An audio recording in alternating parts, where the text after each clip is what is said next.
কিছুদিন ধরে তো ভালোই একটু ওয়েদার আছে। তোমার একটু সময় রোদ দেখি, আবার দেখি একটু ঠান্ডা। যাই হোক এদিকে আমি ভর্তা বানাইতাছি কারণ আমাদের বাসায় সবাই ভর্তা খেতে চাইছে। আর আমি এখানে ধনেপাতা ভর্তা বানাবো। তো আমি পাটাই পিষবো আজকে। আজকে আর ব্লেন্ডার করব না। এর আগে ব্লেন্ডার করছিলাম ওইটা ভালো লাগছে। তো পাটায় আজকে পিষে দেখি এটা কেমন লাগে। তো আমি আমার ক্যামেরাম্যানকে বলছিলাম ধরো। সে তো ধরতে পারে না। সে যেমন পারছে ধরছে আর আমি যেমন পারছি ওই অবস্থায় তোমার এটা বেটে নিছি। আর সবসময় দেখছি যে আম্মুকে পাটার ভিতরে তোমার খাইতে। তো এরকম করে যেই থাকে অবশেষে তখন একটু ভাত দিয়ে গরম, গরম ভাত দিয়ে মেখে খায়। তো আমিও ট্রাই করছিলাম একটু খেয়ে দেখতে আসলে কেমন লাগে। দেখলাম যে না ভালোই লাগে। আর এদিকে আমি রিং লাইটটা একটু জ্বালায়া নিছি আর ওই অবস্থায় দেখলাম যে ভর্তার কালারটা মানে খুব সুন্দর লাগতেছে ক্যামেরাতে। কারণ এমনি নরমালভাবে তো তোমার ভালো লাগে না দিনের আলোতে।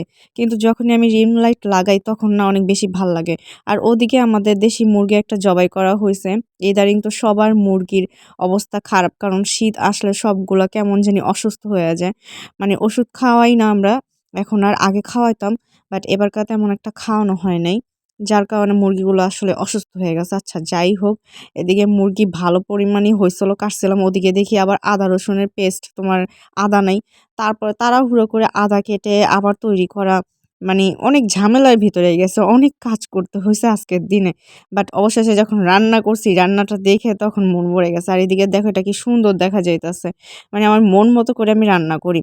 আর এদিকে আমি আস্তে, আস্তে আলু দিছি। আর এগুলো যেহেতু নতুন আলুর স্বাদই অন্য রকমের। আমার কাছে না পুরান আলু বেশি ভাল লাগে। নতুন আলু তেমন একটা ভাল লাগে না। অনেকের কাছে নতুন আলু ভাল লাগে।